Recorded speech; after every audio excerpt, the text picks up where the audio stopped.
Hello, today I'm going to do a quick review of the Bridger 1 3/4 or 1.75, whichever you prefer to call it. I'm going to cover a few things like the price of the trap compared to other traps, the chains and swivels. I'll discuss a little bit about that, plus the pan and dog system, base plating, the jaws, and the crude laminations I've done to this, but effective, and some of the other things I've heard about these traps were rough edges. I'll cover a few of those things. First off, the price of the trap. I believe I paid about, I think $96 for a dozen of these traps. I just saw them on sale actually for like $89 a dozen. That would make it about $7.50 per trap, which is pretty reasonable even for one that was made overseas. Now, I have a few other traps out here. I got a MB550 and I got a Sleepy Creek over here. Not to do a comparison of this to the MB550, that's like apples to oranges, but I will use it for the review. I've either read or heard somewhere some stuff that I'm not sure that I agree with. I'm not here to try to slam anybody or anything else, but I'm just going to give my review of it.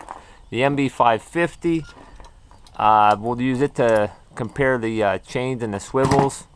This is the 550. It has the MB crunch proof swivel and number 2 chains. This is the chain and swivel from the Bridger over here. It's not a number 2 chainer, and it's not MB crunch proof swivel. I don't believe it is. It is a heavy duty swivel nonetheless. So if you buy this trap thinking you're getting number 2 chain and MB crunch proofs, I don't think you are, but you are getting a decent chain though. I've checked them out pretty carefully. I haven't found any cracks in any of the welds or anything. It seems like a pretty stout chain. The swivels, it comes stock with 2 swivels, and I added 1 J hook and a quick link here to stake it down. So that's it about the chain. It's definitely not as chunky as the 550, but will definitely hold a fox, and hopefully, if I'm lucky enough, maybe an occasional coyote. Okay, on to the springs. They come stock with music wire springs. After I set it a few times and compared it to the speed of, say, the Sleepy Creek 1.75, which is right here, it's pretty comparable as far as jaw spread and all that stuff. It didn't seem quite as fast, so I got some 4-coils for it. I initially put number 2's 4-coils on it, but they were way too big for the trap. So if you decide to 4-coil these for a little extra speed, you could either 4-coil it, I guess, or if you wanted to put number 2 music wires on it, would speed it up quite a bit. It just didn't seem quite as snappy as the 550 or even the Sleepy Creek. So I added these. These are the 1.5 4-coil systems from Minnesota Trapping Products, and they work pretty well. You still have to take and you have to jam a screwdriver in here and bend the lever a little bit to get the thing to set level, which I have one set back here, and we'll get to that in a minute. So if you do 4-coil it, my suggestion is to go with the 1.5 4-coil kits, and they seem to work pretty well. Okay, on to the pan and the dog system. It comes with a night latch dog system. I don't think it's technically a posi trip, but it doesn't matter. It still works pretty effectively. The one thing I did do with it is, if you look, this part right here, I ground off quite a bit. When it comes stock, I wish I'd have kept one stock. I ground this down quite a bit, so there's just a very little bit of pan travel. Once you do that, this pan has to be pretty stiff. It's pretty stiff looking right now, but once it's set, it's rated about 2 pounds of pressure. So I ground that off on my own. If you don't mind the pan travel, then leave it stock, but it seems to work pretty well that way. The base plate, it comes stock base plated, center swiveled, which is pretty cool. I was not going to buy a trap that I had to do a ton of modifications to it, and I did do some welding on top. I'm not a professional welder, but I didn't want to get into all this. But it's base plate. It has 4 good solid rivets in it. It seems like it's pretty sturdy. If you compare it to the base plating of the Sleepy Creek, you can make your own call there. This seemed a little thicker.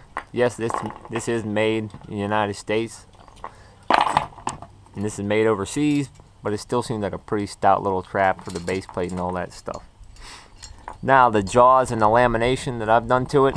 The jaws, they do have some rough edges. If you hate to tinker around with stuff and don't like to grind at anything, then this might not be the trap for you.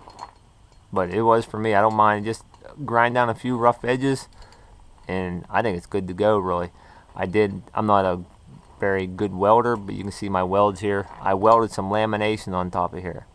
The one thing I would go back and do differently, I wouldn't curl these down over the sides. It makes it almost impossible to set by hand. You either got to set them by feet or get some trap setters. You cannot get your hand in here if you do this.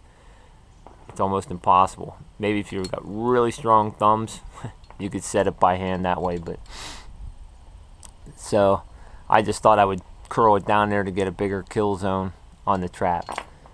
It's not too bad. I don't mind setting it by using my feet anyways. Now with the laminations on the trap, I got one set here.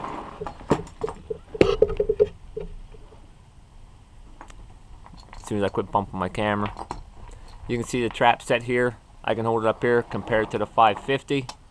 Alright, I mean the 550, it's a beast. It has the cast jaws. You don't have to do any lamination. It comes stock with everything, beefy chain and everything.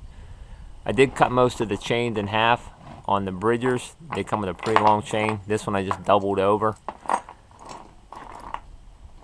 So if I pull tape measure up here with the laminations, hook the tape measure on here, I got about 5 3/8, maybe a shade over 5 3/8 of an inch for outside to outside lamination. Kill zone this way is just a little over 3 inches, maybe 3 1/8. If I compare that, this has about a 4-inch kill zone on the 550.